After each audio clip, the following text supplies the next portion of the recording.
Hey, what's going on? Welcome back to the vlog.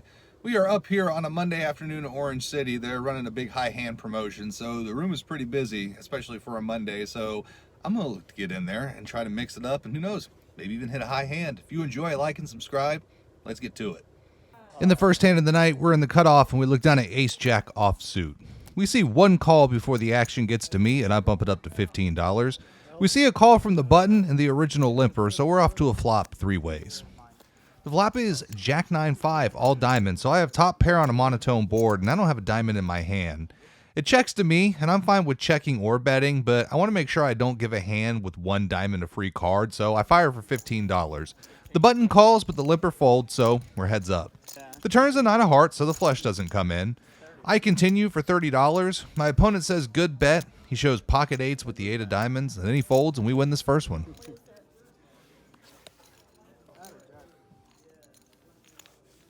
We're straddling from the button, and we look down at Queen 10 offsuit. It folds to the low jack who limps. It folds to me, and this woman is short stacked, and so I'm going to try to get all the money, and I bump it up to $15. It's back on her, and she hesitates for a second, like she wanted to put the raise in, but she ends up just calling, so we're off to a flop heads up in position. The flop is 10-5-5 with 2 hearts. My opponent jams her last $30. This is exactly what I wanted, so I call. The turn is a king of diamonds. That's not great. The river is a king of spades, so I'm a little less worried. Not the greatest run out, but I announce my hand and she shows ace-jack, and so we get a small one here. We're under the gun when we look down at ace-queen offsuit. I open the action for $10. We see calls from the hijack, the button, and the big blind, so we're off to a flop 4 ways. Flop is Jack 9-7 rainbow, so I've got a backdoor straight draw with 2 overs. It checks all the way around to the button who fires for $10. There are a ton of great turn cards for me, like a 10 or literally any face card, so I call, everybody else folds, we're heads up to a turn. The turn's a 10 of clubs, so now I'm open-ended. I check, and the button bets our last $34. I think this is a pretty easy snap call here.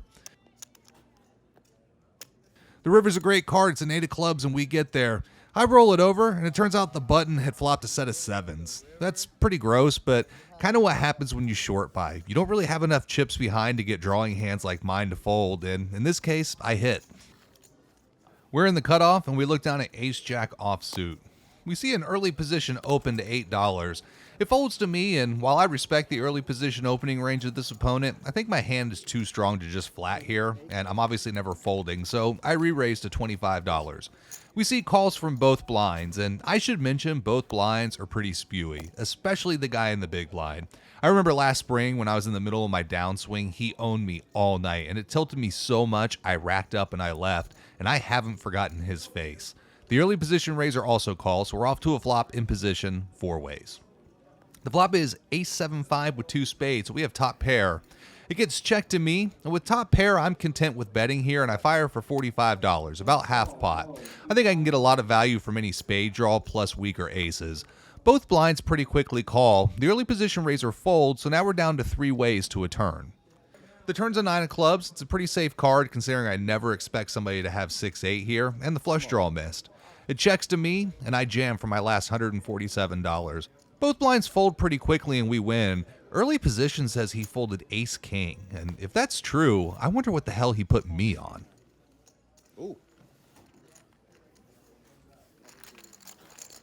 We're in the big blind, and we look down at king 9 of clubs. We see 3 callers before the hijack bumps it up to $10. We then see a call from the cutoff. It's on me, and I think out of position, this is either a 3-bet or a fold. But my thought at the time was I needed to defend my big blind with a little bit more frequency. So in doing so, I just called. Probably a bad move as it invites all 3 limpers to call, so we're off to a flop like 6 ways. The flop is king 10-5 with 2 diamonds and a club. It checks the original raiser who bets $30.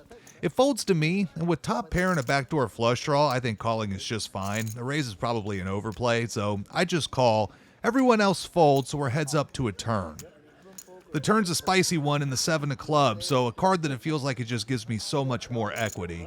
I check again, and this time the hijack bets $50. It's back on me, and now I actually kind of feel like I'm in a tough spot. Since he raised pre-flop, he could have a hand like ace-king or king-queen, maybe even king-jack suited. He could, however, also be on a flush draw. He could also have a hand like maybe jacks or queens who thinks they're good since I haven't raised any streets. I probably need to raise here to maximize fold equity, but at the time it felt like a little bit of an overplay, so once again I call. We're off to the river. The river is a 4 of hearts, so I'm still sitting here with top pair, but the flush draw missed. I check a third time, and the hijack jams all in for about $220. It's back on me, and where are we at here? I kind of referenced all the holdings he could have, and most of them beat me, so I probably just need to fold. While I'm thinking, though, I have this feeling that I'm facing this aggression because I myself have been pretty passive this hand. I think a hand like 8-9 or Queen-Jack might take the exact same line knowing they can't win at showdown. There's always ace-X of clubs that's missed too. It's another spot where I'm torn on what to do. I'm in the blender for a while, and eventually I tell myself this could definitely be a bluff, and I call. My opponent rolls over pocket 10s for a set, and we lose. Now, looking back, I think anyone at the table would make this river bluff except this specific opponent, and I should have recognized that. He's played solid ABC poker all day, and it was just poor thought to think he would just triple barrel bluff like that.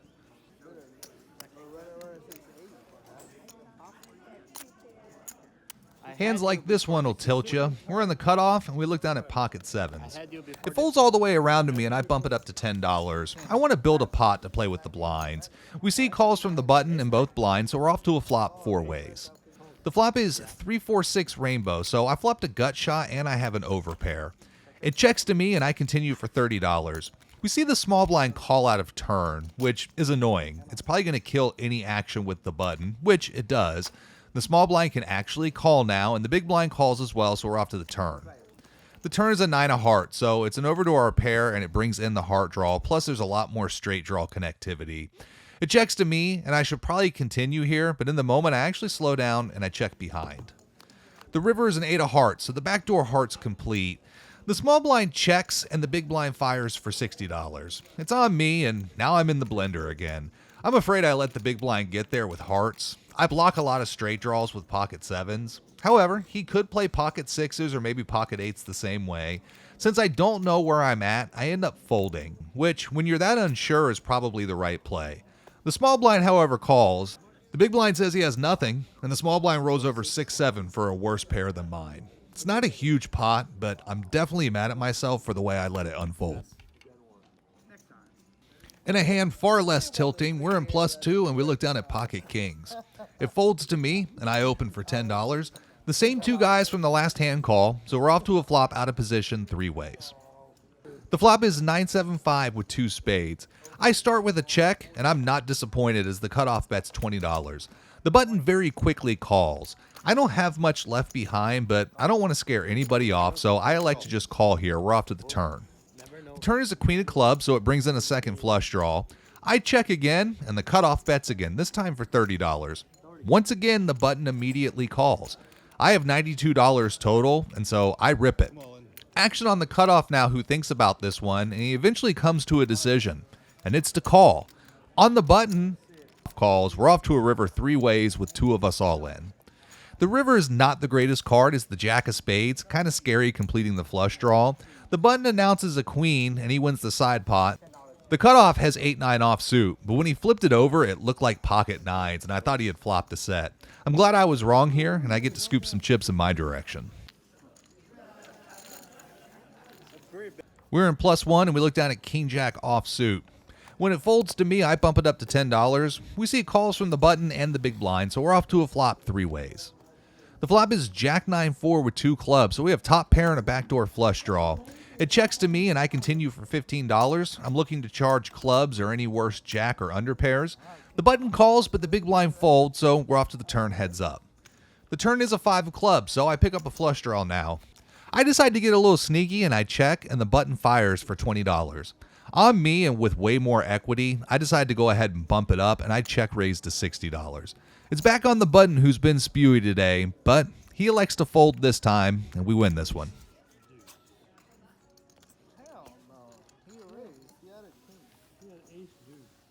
In the final hand of the night, we're in +2, and we look down at ace-queen offsuit.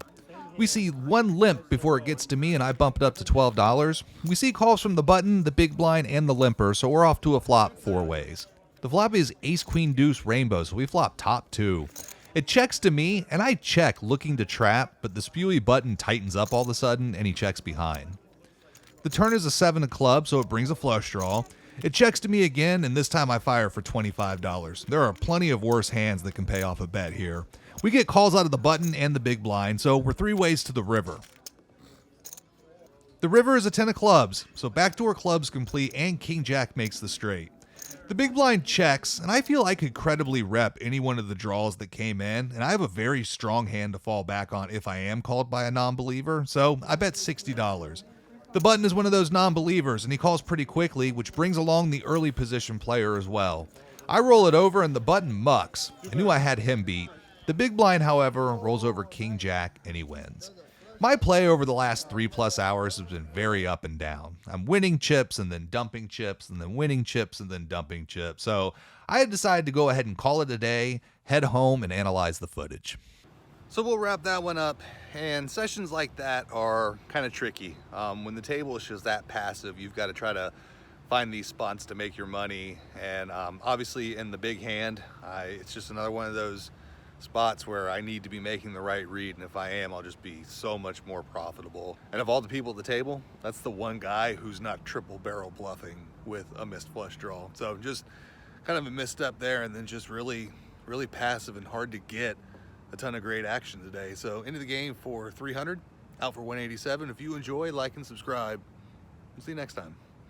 If you enjoyed this video, please make sure to drop a like and subscribe to the channel for more poker content. And you can follow me on Instagram at 7cardflushpoker.